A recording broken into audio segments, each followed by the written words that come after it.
Buenas tardes. Estamos en Crónica Digital, analizando la semana política.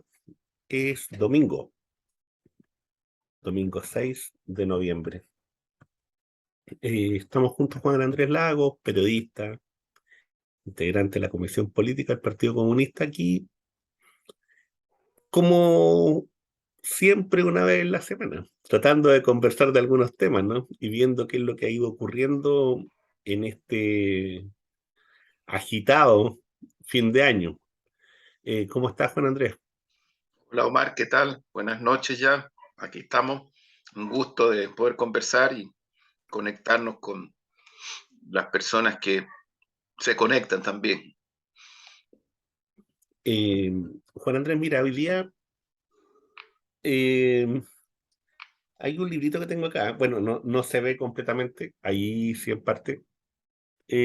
Son los viajes de Gulliver. Los que podrán mirar así entre medio la edición dirán inmediatamente, y son más agudos, dirán, esa es la versión que está saliendo en los kioscos. Sí, claro, esa misma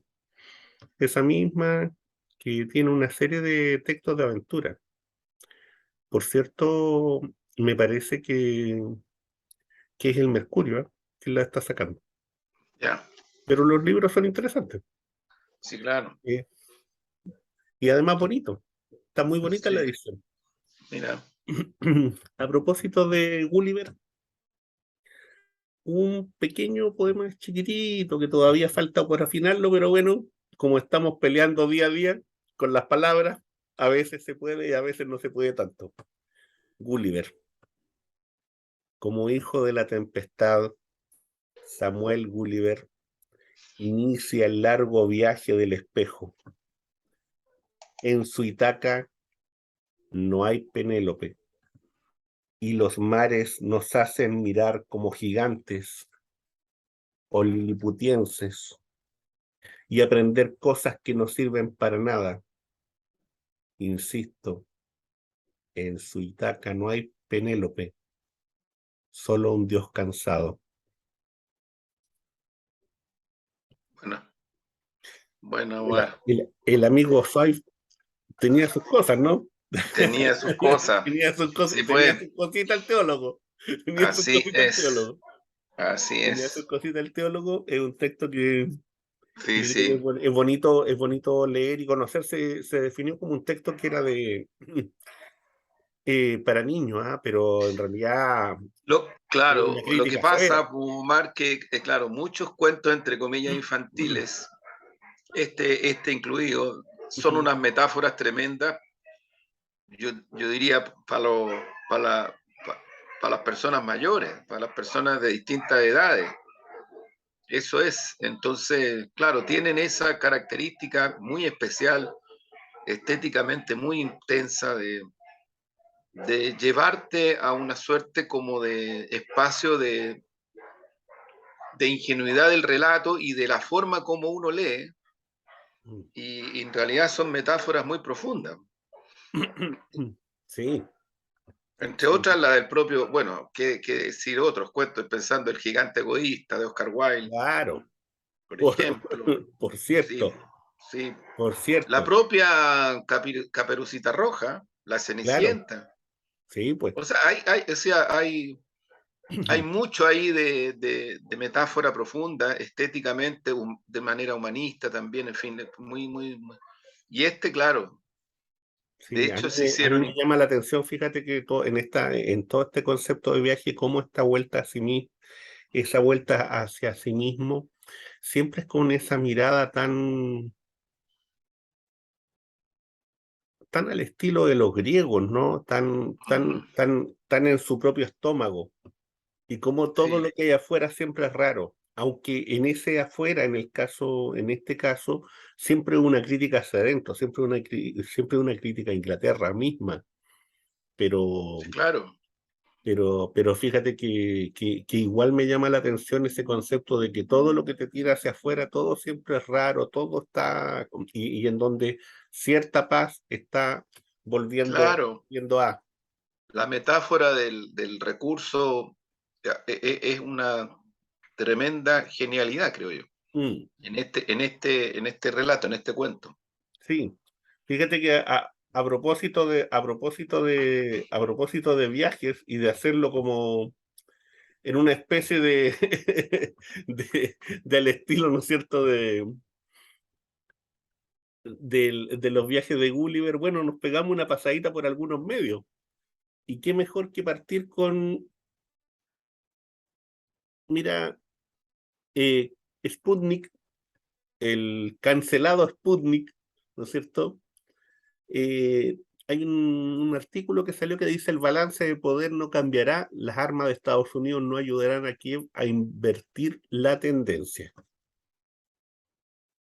¿Qué es lo que se plantea acá? Se dice, mire, Estados Unidos sigue suministrando armas a Kiev, ¿cierto? Y esas armas,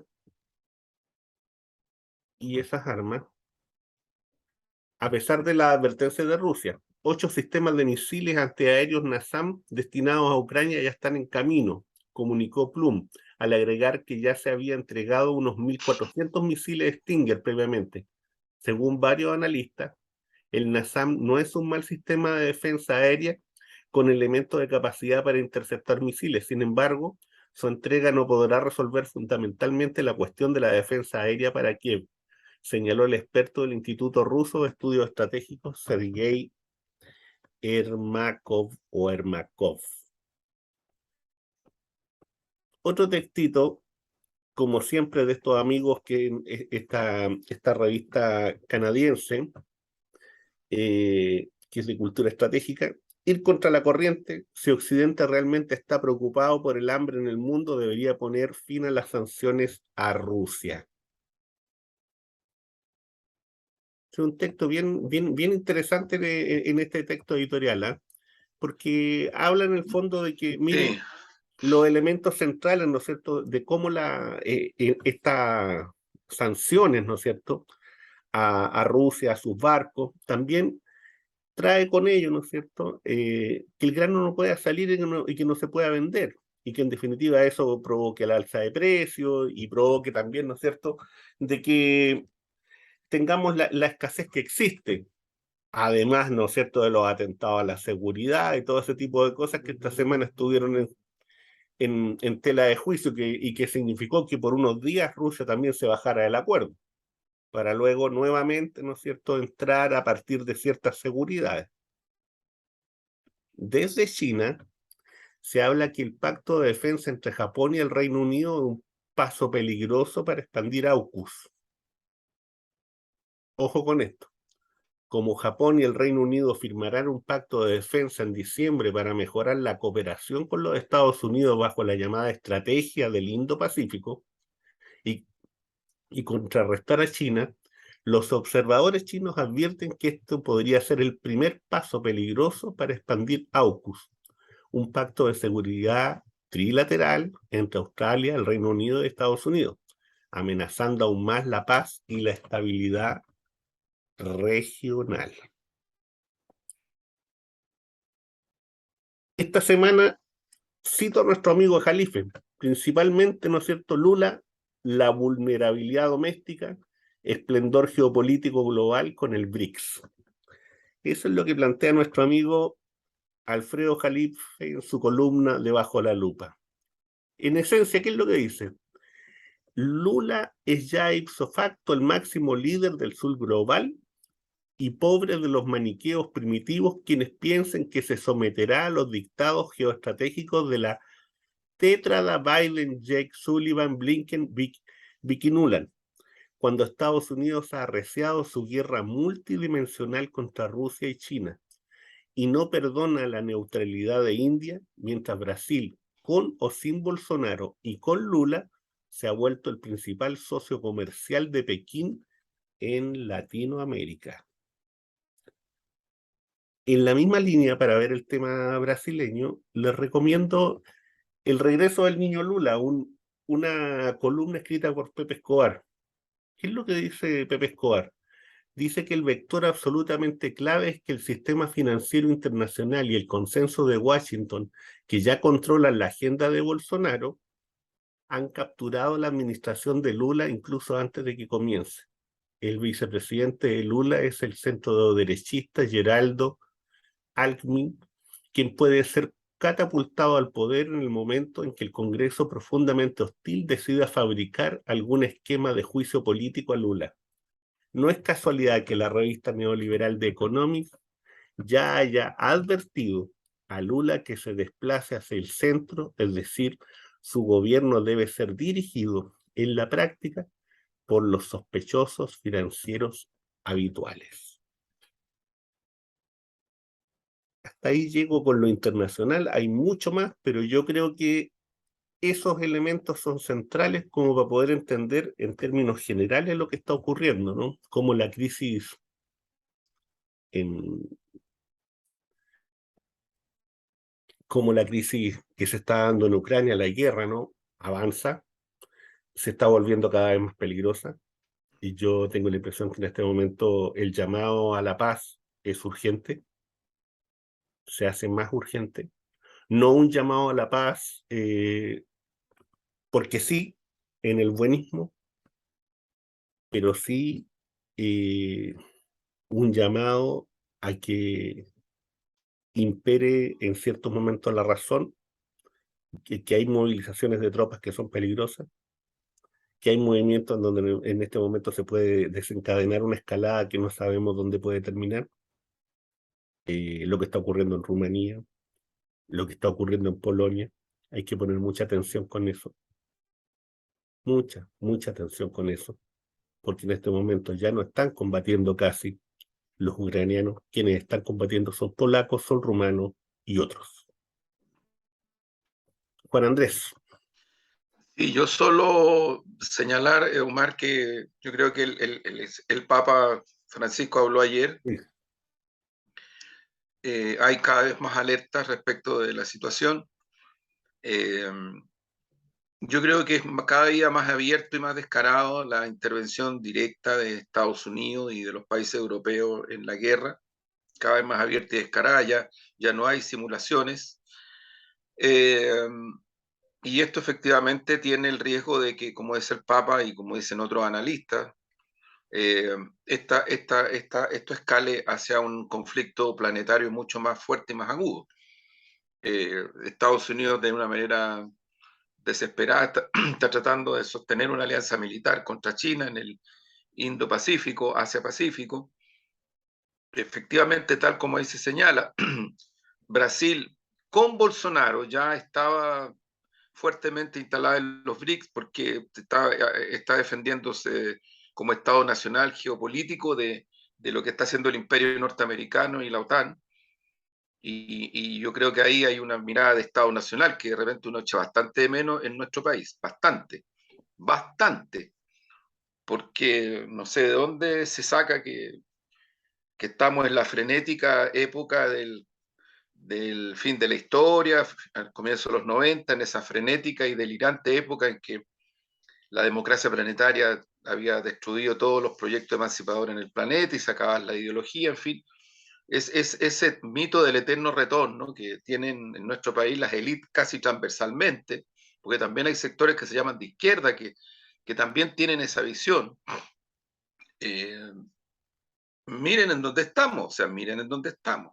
Yo no exagero. Miremos dónde estamos, miremos la realidad. Es un conflicto que efectivamente va escalando con un descaro abierto, con un descaro cada vez más violento por parte del imperio norteamericano, la OTAN, pero que no da ninguna señal de que estén militarmente, políticamente y económicamente logrando algo. Esa es la verdad. Esa es la verdad. Y por otro lado, sigue desplegándose de una manera muy multifacética, multilateralmente, la emergencia de naciones que son, se quiera, quien lo quiera. Yo no estoy hablando de un determinismo, pero es más que evidente que el destino del planeta en las próximas décadas está puesto en función de que emerjan potencias como China, sigan adelante, la India, Sudáfrica, Brasil, Rusia. Yo espero, deseo que con la llegada de Lula da Silva al Brasil se incremente esta lógica entre México, Brasil y Argentina, especialmente, para poder ir con rapidez a la construcción de este bloque de naciones que puede ser coayudante a todo este clima que supere esta brutalidad y esta violencia criminal del imperialismo norteamericano, que nuevamente esta semana, ya es patético, porque nuevamente esta semana la mayoría de los países del mundo, salvo Israel y Estados Unidos, rechazaron y condenaron el criminal bloqueo a un pueblo entero, que es Cuba. ¿Y quiénes se abstuvieron? No es menor también decirlo. Se abstuvo Ucrania. Se abstuvo Ucrania. Y no es la primera vez que Ucrania se abstiene en estas votaciones.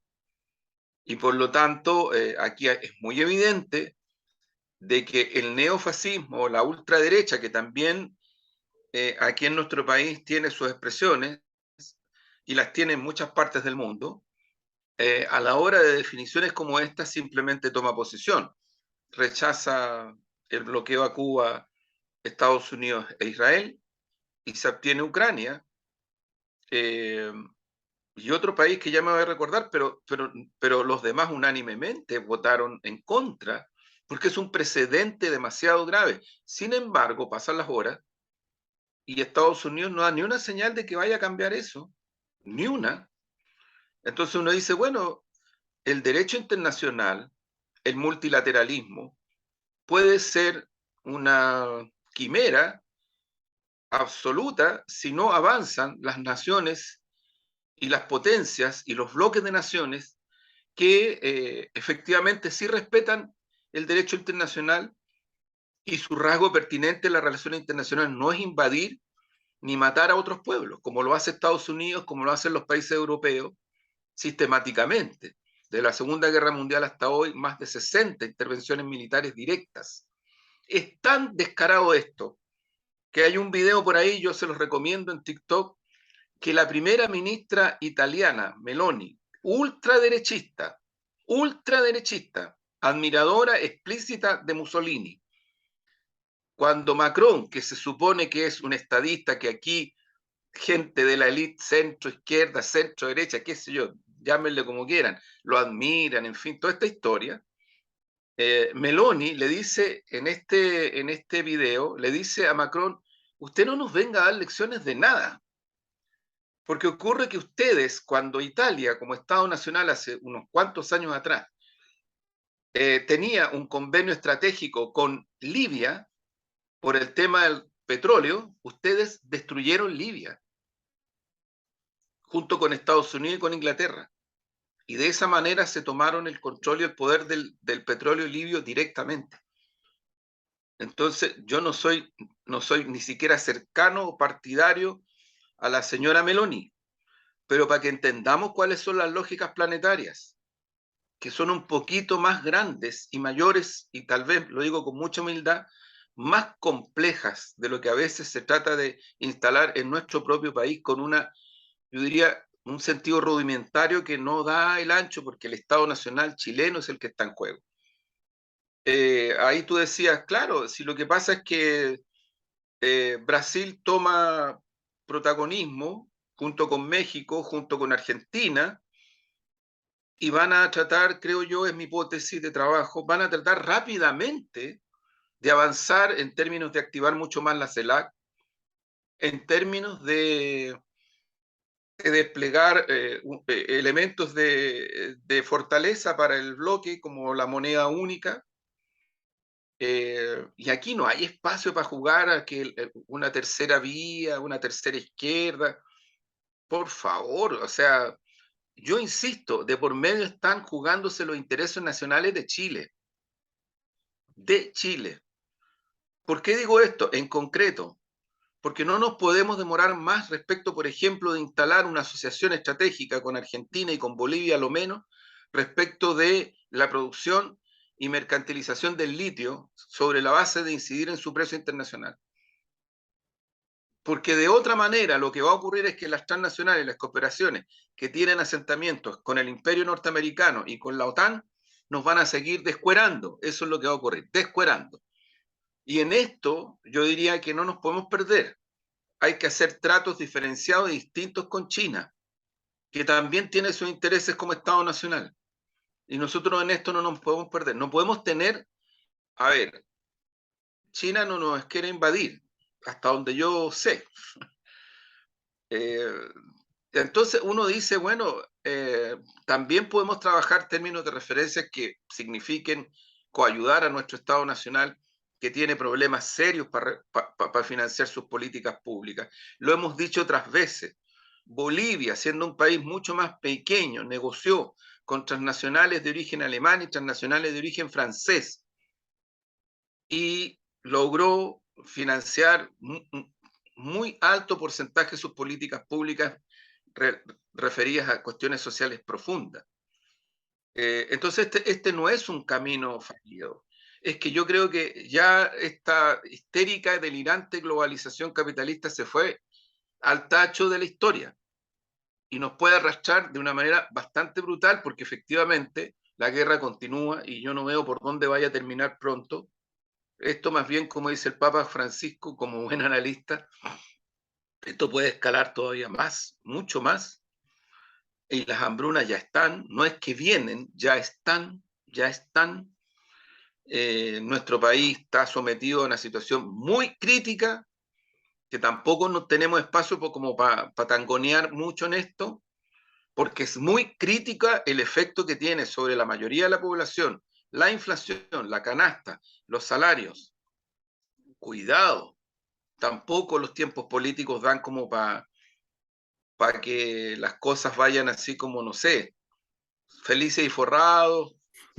No es así, no es así. El planeta está sacudido por situaciones extraordinariamente profundas y requiere urgencias y emergencias. Y nosotros tenemos que partir por un sentido de autorreferencia como Estado Nacional para enfrentar este momento tan crítico de la humanidad. Ahora se está produciendo una reunión en Egipto para ver los temas medioambientales, pero el diagnóstico es muy negativo. Muy negativo, o sea, se siguen produciendo problemas serios de término de, no ni siquiera escasez, de término de recursos naturales como los glaciares, como el agua, como otras cosas, que yo no sé, el otro día leía a un filósofo, historiador filósofo, que una de las cosas, decía él, que culturalmente nos puede complicar mucho para enfrentar este momento de la humanidad, es el que yo entiendo, no es tan novedoso lo que él dice, porque hay en la filosofía anterior del siglo pasado ya varias reflexiones respecto de los mitos, entre ellos el mito del eterno retorno, que además Freud también lo toma, Erich Fromm también lo toma, Freud psicoanalista, Fromm psicoanalista marxista, pero que le da una dimensión social, también lo toman, el mito del eterno retorno, que son mecanismos de defensa culturales, a partir de lo cual decía este filósofo que mencionó, que digo ahora, las sociedades tienen un mecanismo para evitar hacer referencia más allá de su propia comunidad básica de pervivencia. Yo creo que nos está pasando bastante en Chile, aunque Chile ha sido casi siempre insular, pero ahora yo siento que es más. O sea, esto de no querer mirar la realidad desde el punto de vista planetario, lo que está pasando en otros países también. Porque si tú miras la realidad desde el punto de vista planetario, tendrías que asumir en un sentido crítico, en forma y fondo, los planteamientos que hace gente como la niña Greta Thunberg. O como lo hacen muchos, así ella es una, pero hay muchos. Hay una cantidad de científicas, científicos eh, que, que están en todas partes del mundo y que te dicen lo mismo, solo que no salen en los medios hegemónicos que siempre están manipulando, están vapuleando, en fin. Pero creo que que es un momento bien especial, muy de urgencia, y que creo que nos acelera, en el caso de Chile, la necesidad urgente de hacer un proyecto nacional de desarrollo muy distinto a lo que tenemos, que no es un proyecto nacional de desarrollo, ni siquiera es un proyecto nacional, no le demos ni lo concedamos, es un pacto transicional depredador que ha dejado la crema con el agua, con la energía, con la tierra, con la semilla, con la condición humana, en todos los planos. Estamos hablando de salarios, estamos hablando de pensiones. Es tan fuerte y es tan violento que quienes durante muchos años nos trataron de imponer que los que hablábamos de esta manera éramos resentidas y resentidos sociales, ¿no? Es tan fuerte que se les dio vuelta totalmente la situación. Son muy pocas y pocos los que se atreven a decir hoy día de que lo mejor que le pasó a Chile fueron los años de los 90 en adelante en este pacto transicional. Son muy pocos, porque la realidad es demasiado fuerte. No es que tampoco mi sector o este sector tenga muchas voces, tenga mucho espacio, hayamos sido tan persistentes, tan persuasivos. Tampoco, tenemos hartas limitaciones. Yo creo que tenemos hartas limitaciones, pero es evidente que la situación de la realidad sobrepasa, vuelvo a repetir, sobrepasa la metáfora de felices y forrados, porque sigamos para adelante. Como mecanismo de defensa, cierro respecto a este filósofo británico, puede ser, pero las culturas mueren cuando no son capaces de pervivir, así de simple, mueren, desaparecen. Y en este momento el riesgo de la humanidad es que puede desaparecer, efectivamente. Eso es un dato de la realidad, no es una ficción. Sí, y fíjate que yo recuerdo este mismo discurso que hace Vladimir Putin, ¿no? Sobre el tema de de esta década, que es una de las décadas más peligrosas de las Sí, que a la humanidad le toca enfrentar. Y que cuando uno hace como una mirada, ¿no es cierto?, de conjunto, uno viene y dice, a propósito de la guerra, del conflicto militar, uno viene y dice, bueno, pareciera ser que en términos de lo puramente militar, eh, el ejército ucraniano tiene ya poco que decir. Y tiene poco que decir porque ha perdido mucha gente. Entonces de repente uno escucha a algunos comentaristas en otros medios, ¿ah? Algunos que incluso estuvieron en algunos canales de televisión ahí por largo tiempo, en programas bien vistos de análisis político. Ya sabrán a quién me estoy refiriendo. A un señor de un pelo cano bastante frondoso. Eh, y que fíjate que de repente uno escucha el tipo de comentarios que hace él, como otros u otras, y uno dice, bueno, a ver, aquí se está hablando desde una perspectiva, ¿qué es esto? ¿Es propaganda o es análisis? Porque, porque uno tiene que empezar a distinguir ese tipo de cuestiones. Y uno tiene que empezar a distinguir a veces también, incluso con quiénes son los que te auspician en alguno de esos programas. Entonces, cuando uno mira los auspicios, uno dice, bueno, por ahí va la cosa. De los programas por encargo, como libros por encargo, y todo ese tipo de cosas que fueron surgiendo a partir de una serie de esta disputa de las ideas, ¿no? Y en donde uno tiene que tener ciertos grados también de honestidad en lo que uno está planteando. Mira, yo creo que uno no tiene la información clara y suficiente de todo lo que está ocurriendo, pero sí hay elementos que son objetivos, que te van dando ciertas, por decirlo de algún modo, te están entregando, ¿no es cierto?, ciertas luces de lo que está ocurriendo.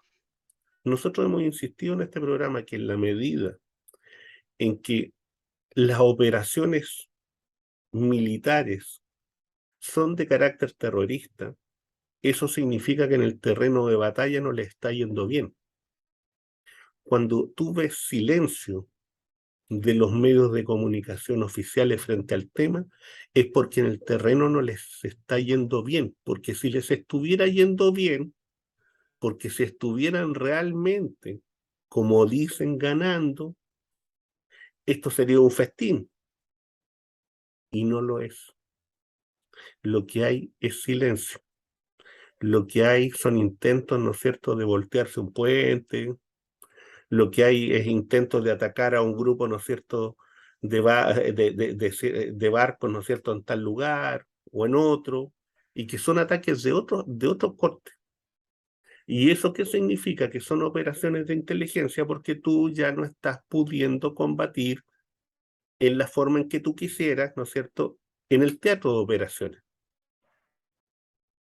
Eso es lo que está ocurriendo en términos claros, directos y abiertos. Y si tú estás trasladando militares y estás trasladando, ¿no es cierto?, gentes de otros países para poder venir y aplacar en el fondo el proceso de derrota, y donde además tú sabes que ya desde mediados de noviembre esto se va a volver mucho más duro, porque el invierno allá es duro, porque para los trenes es duro moverse, porque para los camiones es duro moverse, porque para un tanque es duro moverse, porque va a necesitar petróleo, porque va a necesitar más alimentos, porque va a necesitar más pertrechos, y eso no está llegando. Y cuando tú empiezas a movilizar cierto tipo de tropas en algunos lugares específicos, por eso hablé particularmente Polonia, particularmente Rumanía, entonces eso significa de que estás detectando que hay una falencia, y una falencia que es muy seria, que es muy, muy seria, y que no te la están diciendo, no te la están comunicando. ¿En qué se va a traducir eso de aquí a 3, a 4, a 5, a 6 meses? No sabemos. Lo que sí sabemos es que esto puede escalar más. Eso sí lo sabemos, que puede escalar más. Luego, desde en la situación en América Latina, desde ese punto de vista, con el triunfo de Lula, un triunfo estrecho, un triunfo difícil, frente a un adversario duro, en donde se derrota a Bolsonaro, no al bolsonarismo, ¿no es cierto? Y que es también un cierto espíritu de época de ciertas derechas, de ciertos sectores conservadores que tienen ciertas características. Yo insisto mucho en los grupos evangelistas, insisto mucho en que los sectores de izquierda y en los sectores progresistas pongan atención a esos elementos, porque esos elementos están cursando en toda América Latina, y hay algunos que han tenido mayor capacidad, mayor inteligencia de poder, ¿no es cierto?, ingresar a esos mundos y de tener ese contacto con esos mundos y de detectar, ¿no es cierto?, las posibilidades liberadoras que existen en esos mundos y no descartarlas y desecharlas porque sí. A mí me parece que ahí hay un elemento que nosotros tenemos que aprender mucho. Nosotros tenemos que aprender mucho de eso, no, porque nosotros hemos tenido ciertos sectores del mundo de las izquierdas y dentro del mundo progresista que tienen un desprecio por ese mundo. Y lo que tenemos que hacer más bien es ver cómo nos acercamos y cuáles son los puntos donde podemos venir y caminar juntos para los cambios que Chile necesita. Eso es lo que hay que buscar ahí.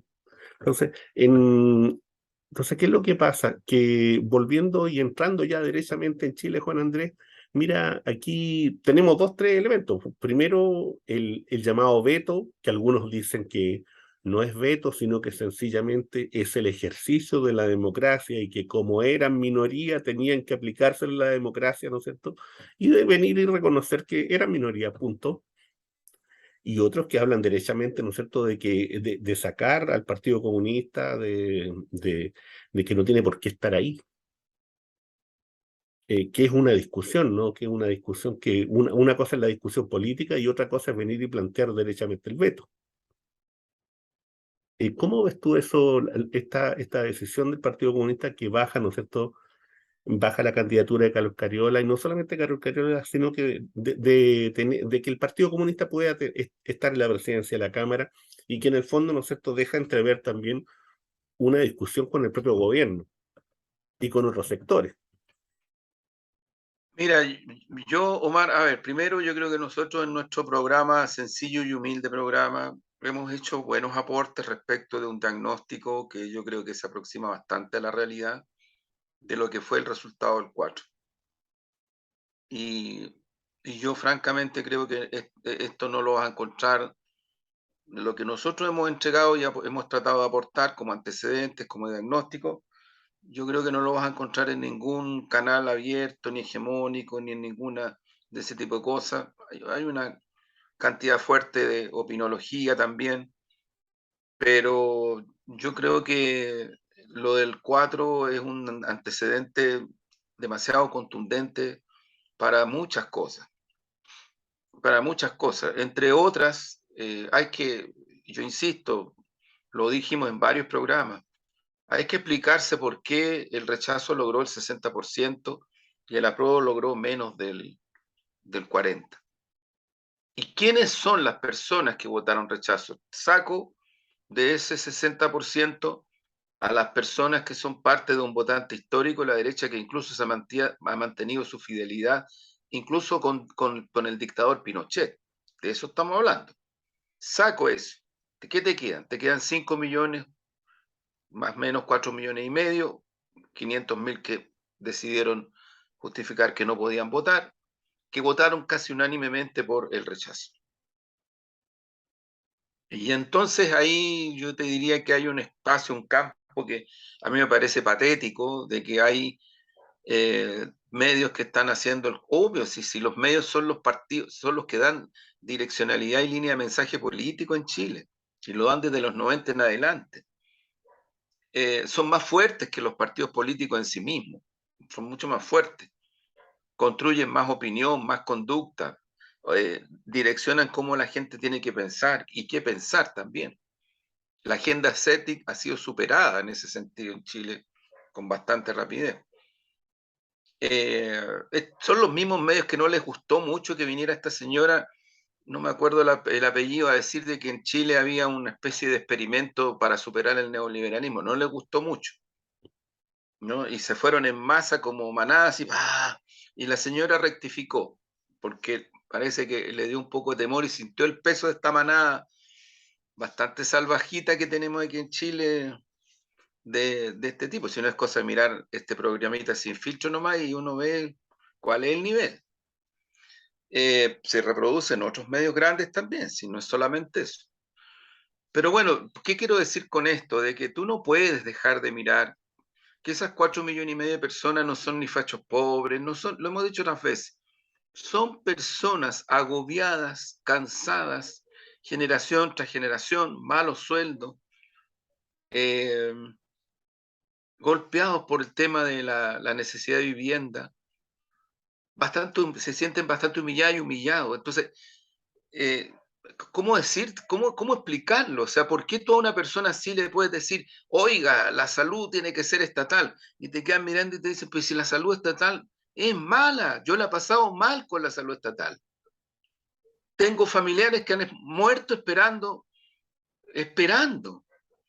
Entonces, nosotros jugamos con ese concepto de que el Estado, cuando el Estado, después del golpe y de los 90 en adelante, ha sido un instrumento en beneficio de las grandes corporaciones, que le importa un carajo cómo vive la gente.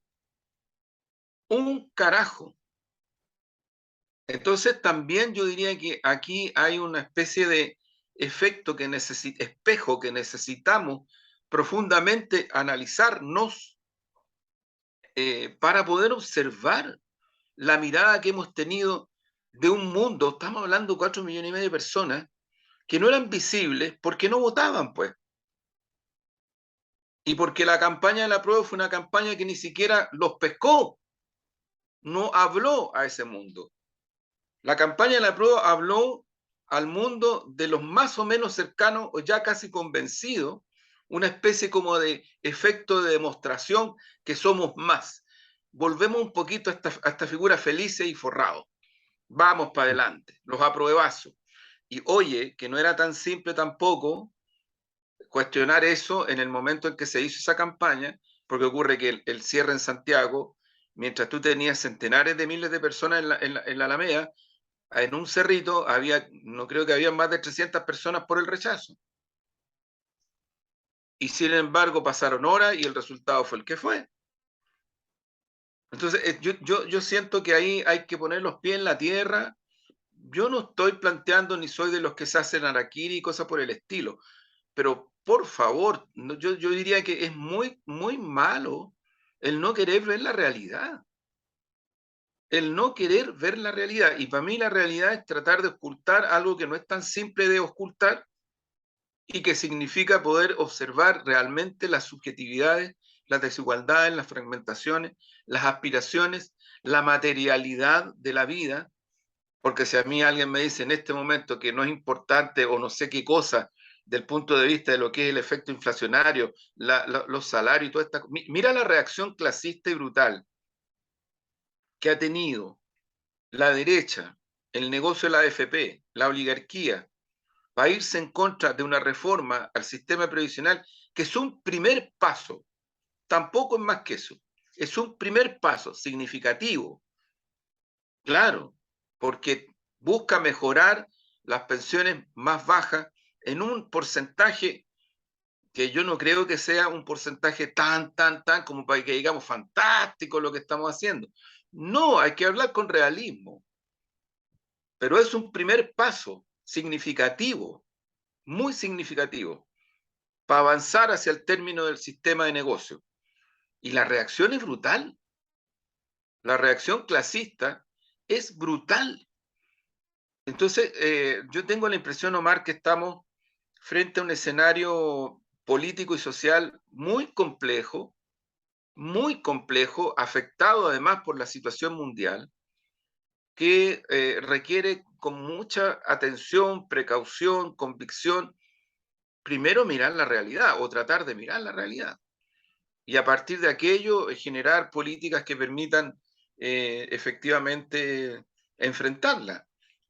Yo sigo teniendo como hipótesis que todas las elecciones que vienen, todas, van a estar casi absolutamente determinadas por estos 4,5 millones de personas y tal vez más que van a reaccionar frente a la situación socioeconómica de crisis que viven y frente a los flagelos como los portonazos, el crimen organizado, el robo de la madera, la delincuencia que se nos vino encima desde otros países, en fin. Yo creo que fíjate que dentro de la complejidad, si uno trata de mirar esencialmente las cosas, Chile no es un país tan entrópico en ese sentido. O sea, y la derecha y la oligarquía y estos mismos sectores que se oponen a la reforma de pensiones, que se oponen a la reforma tributaria en la forma que tiene, saben perfectamente que el trabajo que ellos tienen que hacer es que el costo lo pague el gobierno y las dos coaliciones de gobierno que ahora después del cónclave parece ser que tomaron el acuerdo de hacer una coalición de gobierno. No es que eso cambie mucho, porque la verdad es que no estamos tampoco en los tiempos en que esos sean los temas relevantes. Yo creo que hay un poquito de autorreferencia, insisto, lo digo con mucho respeto y absolutamente involucrado con este proceso y con mi gobierno, pero no están los tiempos como para estar preocupándose de cuestiones que la lectura de la ciudadanía es, bueno, siguen en la politiquería, si los problemas son los que son. Mira, Omar, yo te digo, ¿cómo te explicas tú que eh, en los estudios que hay, más o menos serios, eh, la adhesión ciudadana al presidente de nuestro gobierno está bajo el 30? Y uno puede decir las encuestas, sí, pero mire, está bien, ocurre que hay 4 estudios que mencionan lo mismo. Uno de esos estudios, Pulso Ciudadano, es el que más se acercó a la proyección de lo que fue el resultado del 4. Estuvo a puntos, pero es el que más se acercó. Y todos los estudios que menciono están indicando o indicaron en su momento que en el plebiscito ganaba el rechazo.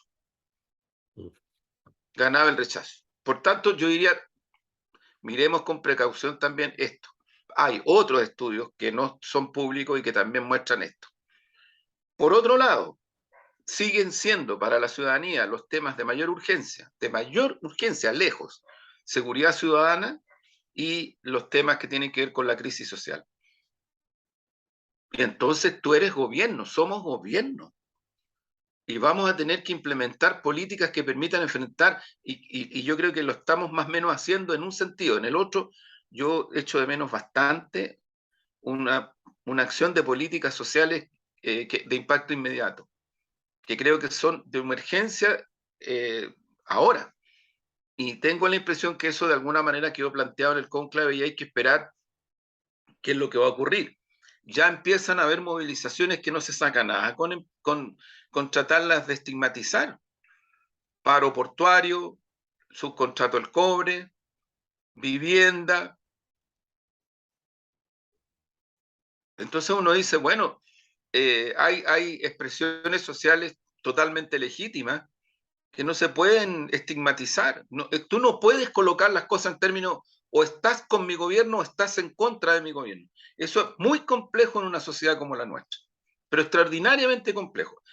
Es el peor camino. No digo que se esté haciendo, pero es el peor camino. Es el peor camino. Sin embargo, sí yo creo que hay un gran espacio para que la movilización, la participación ciudadana y social popular sea un factor que incida en las transformaciones, incluso que defienda cuestiones tan contundentes como es la reforma de pensiones y como es la reforma tributaria. Mira, Petro acaba de instalar una reforma tributaria gruesa. ¿Y por qué se apuró tanto? Porque el gobierno de Petro sabe, un gobierno de izquierda, perfectamente que sin esa reforma tributaria la derecha se le va a ir al cuello. Y se le va a ir el cuello asusando a la ciudadanía.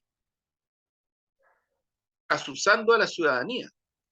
Entonces, yo creo que nosotros no es que tengamos una situación como esa, pero tenemos una situación a partir de la cual tanto la reforma tributaria como la reforma de pensiones, tan importante como eso, la gestión de políticas públicas en materia de seguridad ciudadana y en materia de crisis social, son las cuestiones determinantes. Eso es lo determinante en este momento en Chile. Y a eso sumo el hecho de que yo creo que más que atraso tenemos una falta de coherencia desde el punto de vista de los intereses nacionales con nuestra política exterior. Y esa política exterior es la que tenemos que empezar a mirar con mayor atención en función de los intereses nacionales del Estado chileno. Porque si a mí alguien me dice, no sabe que a mí el interés nacional chileno me dice que tengo que seguir subordinado a Estados Unidos aunque nos matemos de hambre, porque la hambruna va a llegar aquí y ya está llegando. O sea, si eso es así, uno dice, bueno, o que el litio va a seguir en manos de transnacionales porque ocurre que eso es el interés nacional de Estado. O que el TPP-11 es materia de seguridad nacional porque hay interés de Estado. Tal cual como están las cosas en nuestra región, como están en el mundo, francamente eso es de verdad hipotecar la soberanía nacional y el Estado nacional. Es un tema de seguridad nacional, no es un tema de otra naturaleza. Y por tanto, yo diría que hay que observar con mayor atención la política exterior en ese sentido, que es una política exterior que requiere ser incrementada desde el punto de vista de lo que están las dinámicas que nos permiten enfrentar la crisis mundial, la situación regional y la situación del país en un sentido de mediano y de largo plazo. Yo creo que ahí hay temas que hay que mirar, Omar, con mucha atención. Yo creo que mira, no se demoró 48 horas el presidente de Argentina en viajar a Brasil a saludar a Lula. Ese es un gesto de cariño, de afecto, protocolar. Todo eso. Pero esencialmente es un gesto que dice, aquí estamos, Argentina con Brasil. Aquí estamos. Y México. Son los tres países que van a tomar la direccionalidad estratégica y táctica que el continente requiere para enfrentar la situación mundial. Son los tres. Entonces uno dice, bueno, ¿qué va a hacer Chile? ¿Qué vamos a hacer? Vamos a seguir jugando a que aquí hay una tercera vía de izquierda, que no sé qué cosa. sabes que a mí me llamó mucho la atención, disculpa, Juan Andrés, Dale, dale, dale. el mensaje del presidente Boris cuando gana Lula. Lula, alegría. Eh, yo lo pensé, ya, ok, será un antipoema, dije, se podrá acercarse a eso, porque en realidad eh, la economía del lenguaje en este caso no funcionó muy bien. Después ya hizo un saludo un poco más interesante, pero esa primera reacción en realidad fue bien lamentable, casi diría yo de timorata, Yo casi lo que timorata. creo, puede ser, claro, lo que creo, Omar, es que, yo te repito, yo creo que para mí el tema de fondo, es que la política exterior chilena, en función de los intereses del Estado Nacional, lo vuelvo a repetir, porque si hay algún concepto de patria que en realidad tiene sentido es este. Porque cuando hablamos de los intereses nacionales del Estado Nacional chileno, estamos hablando del litio, estamos hablando del agua, estamos hablando del mar, estamos hablando de todas las depredaciones violentas y brutales que han hecho las transnacionales y que le importa un carajo que en este país se acaben las semillas y los seres humanos terminen en cualquier cosa, porque esa es la verdad. Si hay que, pero si miremos lo que está pasando, pues, las zonas de sacrificio, miremos lo que está pasando, pues. O ocurre que después del 4 de septiembre Chile volvió a cambiar, Chile volvió a cambiar. Es la pregunta que uno se hace porque yo tengo la impresión que hay una parte importante de la élite que sí quiere borrón y cuenta nueva, o sea, se acabó y como estigmatizaron al estallido social y como estigmatizaron la convención y como estigmatizan todo lo que olfatean como soberanía popular, claro, pero eso se acabó. Yo diría que ahí está no sé si el error, la omisión de lesa humanidad que comete la élite criolla, casi transversalmente.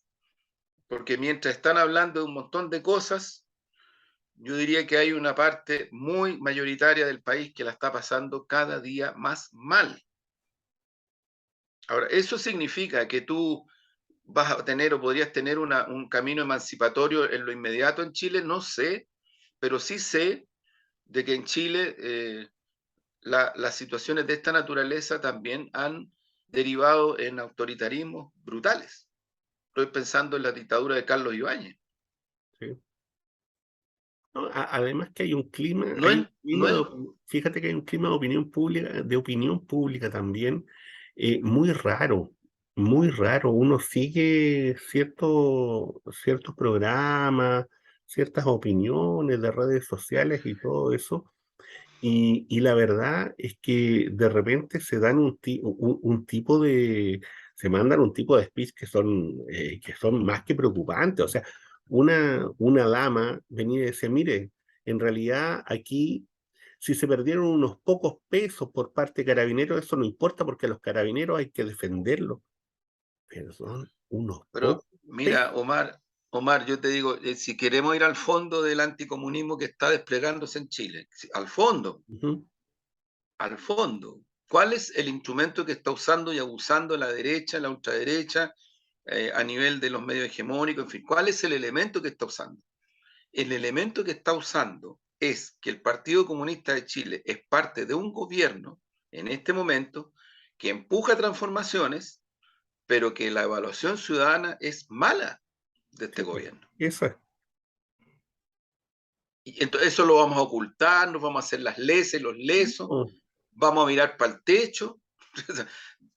Para mí ahí está ese el es el kit. tema, no, si el tema en el Ahí fondo es está ese. el kit del asunto, Mar, porque ocurre de que no sacas nada por un lado, con decir soy leal al gobierno. No, si mira, la lealtad del Partido Comunista ni siquiera está, es necesario decirla.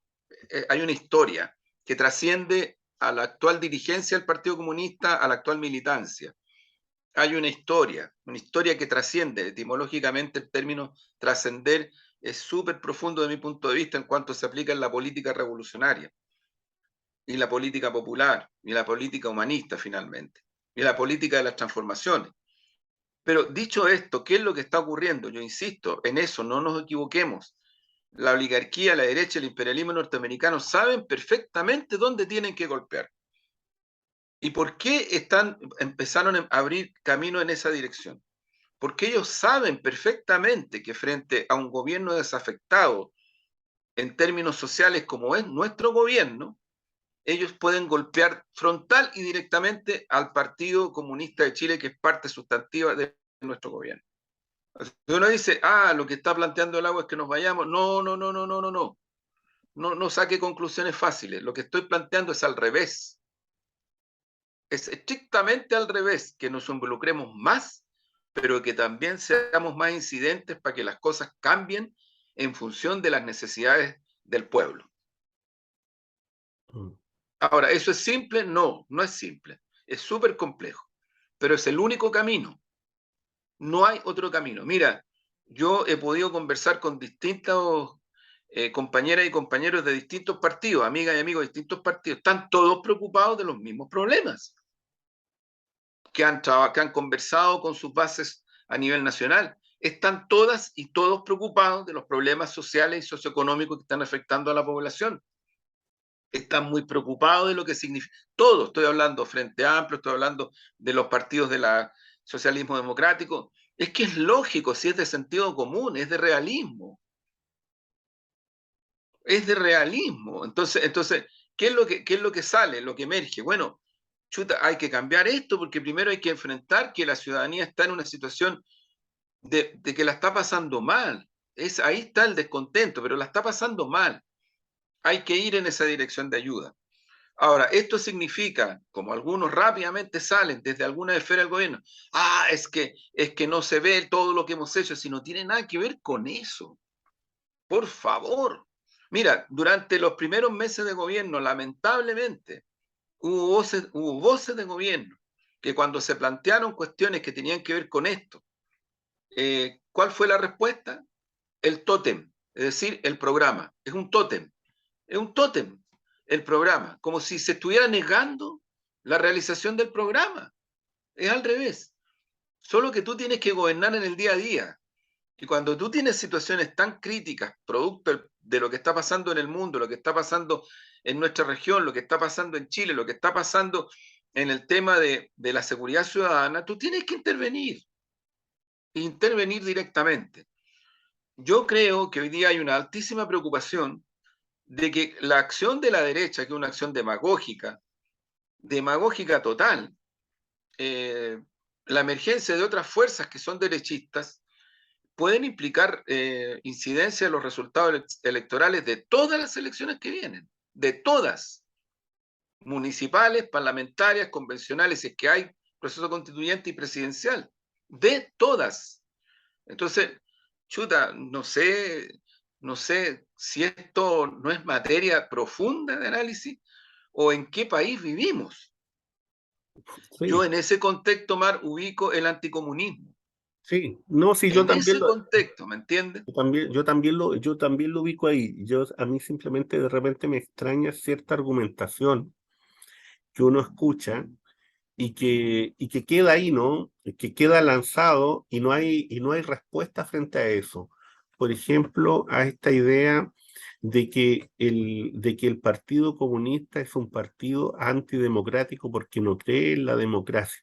Entonces uno viene y dice, oye, pero este es el Partido Comunista de Chile, pues este es el Partido Comunista que nace en este país y que nace a las condiciones políticas de lo que Chile es y de lo que Chile ha sido, que ha sido gobierno muchas veces, no una, No, varias. pero además, Omar, además que es un partido de los partidos en Chile Claro, que nunca ha apoyado golpes de Estado ni movimientos militares. claro. Nunca, Y además de eso, nunca. expuso la vida de mucha de su gente para poder recuperar el proceso democrático, Sí, por po. favor. Entonces cuando uno escucha ese tipo de cosas, realmente uno queda un poco, no solamente pasmado, sino que también hay ignorancia y mala intención. porque algunos dicen, no, pero es que ustedes, como el Partido Comunista Ruso, oye, si el Partido Comunista Ruso tenía su historia, tenía su dimensión y ellos escogieron lo que tenían que hacer, punto. Bueno, pero además yo francamente creo que con O mucho sea, respeto el Partido Comunista Ruso hoy es el segundo partido más sí, importante de Rusia y será, además, entonces pues, será que las rusas y los rusos son todos unos imbéciles, porque claro, es re fácil caricaturizar, es súper fácil, sí, para sí, cualquier lado, ojo, para cualquier sí, es lado, como lo que hace Matamala en porque un programa cuando viene y dice, oye, si los chinos son antidemocráticos, por favor, por no, favor. bueno, es que si el paradigma de él es la democracia norteamericana, donde vota menos del Claro. 40%, donde al final los dos partidos binominales, al final se ha perseguido desde siempre las ideas transformadoras con asesinatos, han matado presidentes, o sea, si ese es el ejemplo de democracia, yo francamente digo, bueno, mira, una cosa, Omar, que quería plantear, se me había olvidado respecto al tema anterior. Ujú, Aquí hay múltiples voces que han ido proyectando la ocurrencia posible de un exterminio de la humanidad producto del capitalismo salvaje. sí. Hay muchas y muchos científicas y científicos que lo están diciendo hace muchos años, pero también hay muchas voces desde la filosofía y también desde la política. Yo rescato ahí el legado del comandante Fidel Castro, que nadie lo pudo desmentir cuando en esa reunión de países de nuestro continente en Brasil lanza la frase hay una especie en peligro de extinción. Y más de alguien pensó, pucha, Fidel se va a referir a las ballenas que están en peligro de extinción, se va a referir a la Amazonia, que es una zona en peligro de extinción, con el impacto que tiene para el oxígeno del planeta. Y no, Fidel dice, es la especie humana, el género humano. Y el género humano con todas sus derivaciones, porque seguimos exterminando, digo, porque no hemos podido detenerlo, exterminando biodiversidad, exterminando vida humana, exterminando muchas cosas que no tienen vuelta ni regreso. Por tanto, esto no es tan, ¿cómo decirlo? A ver, yo creo en las profecías y en lo profético desde el punto de vista de la historia. Marx es un profeta. Si uno lee en algunos textos a Marx respecto de lo que está ocurriendo hoy día con la mundialización del capital especulativo y financiero, Carlos Marx se adelantó a lo que está hoy día ocurriendo en el mundo. Y cuando Lenin habla de la fase superior del capitalismo, el imperialismo, o sea, estamos hablando de pensadores humanistas, revolucionarios, profundos. Cuando Fidel dice lo que dice, cuando nuestra Gladys en los 90, cuando puede salir públicamente, eh, una de las cuestiones más fuertes que marcó en sus planteamientos y en su acción política humanista fue el denunciar lo que estaba ocurriendo en Chile y lo que podía seguir ocurriendo hacia adelante. Entonces, ¿qué no le dijeron a Gladys? A mí me tocó ser parte de ese esfuerzo y tengo el honor de decirlo así con mucha humildad también, pero ¿qué no le dijeron? Te falta realismo, Gladys, te quedaste en el pasado, Gladys, mírate al espejo, mira el comunismo donde está en el mundo, porque el nivel de delirio neocapitalista en Chile en los 90 era tremendo, era un delirio, era una embriaguez fantasmagórica, ¿no? Que daba para todo, daba para la risa, daba para que nadie quisiera organizar federaciones en las universidades, centros de alumnos, porque todo esto pasó de moda, así fue. Este es el momento en el cual se trata de dividir la CUT porque, bueno, ya las centrales únicas no tienen sentido, hay que ir a otra estructura. Y esto en los 90, estamos hablando de gobierno de la concertación todavía. Esto de haber separado lo social y de lo político, y los partidos tienen otra función, el clientelismo mediante, que inundó el mundo municipal y lo sigue inundando todavía.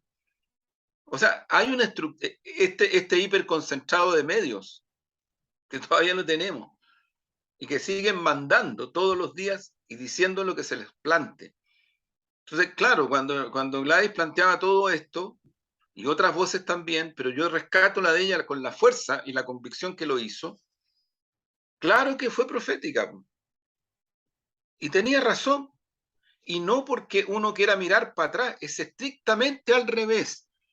Yo creo que hoy día nosotros mismos hemos rescatado muy poco el legado de Gladys en este terreno. Cuando ella hablaba de la biodiversidad, cuando ella hablaba del papel de las comunidades originarias, los pueblos originarios, cuando ella hablaba del medio ambiente, cuando ella hablaba de la necesidad de la emancipación con soberanía, de la integración, ella tuvo un coraje, yo me recuerdo perfectamente en que en reuniones amplias siempre intervino para destacar el papel de los partidos políticos revolucionarios en la construcción de procesos emancipadores. E incluso ahí tenía controversias con destacadísimas figuras del mundo de la emancipación popular de nuestro continente, que también emergen en los 90 con toda la fuerza que tuvieron y que lograron y que se logró desarrollar, pero también incorporaban en su comienzo, porque después van cambiando, incorporaban en su comienzo esta cosa del desprecio a la política, a los partidos. Y después gradualmente van construyendo sus instrumentos políticos y sus sujetos políticos de una manera que uno tiene que tener admiración por esos procesos. Yo estoy pensando en Venezuela, Bolivia especialmente. Eh, pero creo que en eso nosotros tenemos también voces proféticas que nos han ayudado y mientras las podamos desplegar y construir y mirar con el sentido futuro, porque nos ayudan a construir futuro. Si no, insisto, no es para mirar el pasado. La inmediatez, el personalismo y la inmediatez, para lo único que sirven a los procesos emancipadores es para restarle debilidad al sujeto popular en toda su dimensión. Y si hay algo que nuestro pueblo nos ha dicho, oye, estamos aquí, estallido social mediante, 2011 mediante, revolución pingüina mediante, movimiento feminista mediante, medioambientalista mediante, o sea, estamos aquí, ¿me entiendes? Yo creo que ahí hay mucho que aprender desde las fuerzas políticas, mucho, mucho y mucho. Pero hay donde aprender y hay donde crecer y donde desplegar una fuerza para evitar que este país termine de nuevo en manos de la derecha y todos estos sectores que están ahí a la ofensiva, a la ofensiva. Sí, por supuesto. Y no soy, no, esto es una ofensiva grande, ¿no? Una ofensiva de la élite Sí. muy fuerte y que hay que discutirla en todos los ámbitos posibles. Yo creo que la crisis civilizatoria está presente, está ahí, y como dices tú, es una crisis civilizatoria que pone en juego, ¿no es cierto?, la vida humana, el ser humano, está ahí, está por un ámbito de expansión. Si esta crisis que se está viviendo en Ucrania no tiene otra razón de ser sino que las fuerzas globalizadoras que quieren extenderse y que quieren extenderse hacia territorios, ¿no es cierto?, que no son suyos. Y es tan sencillo como eso. Quieren extenderse, quieren sacar, ¿no es cierto?, provecho del territorio ruso y quieren llegar a China. Eso es, y esos son en este momento sus trabas, y sus trabas son China, son la Federación Rusa, es Irán, y en realidad son todos los países que quieren reivindicar, ¿no es cierto?, su soberanía popular, su soberanía social y su soberanía de Estado. Eso es. Es tan simple y sencillo como eso. Y lo que se está discutiendo en el fondo es eso. Y lo que no, y lo que yo veo con mucha pena es que acá hay sectores que reivindican un cierto nacionalismo, un cierto patriotismo, y cuando lo reivindican, fíjate que en algunos programas incluso aparece un corvo de algunos militares y está la bandera norteamericana y la bandera chilena al lado. Digo, por favor, ¿en qué país estamos? O sea, ¿en qué país estamos? O sea, ¿de qué sentido nacional nos están hablando?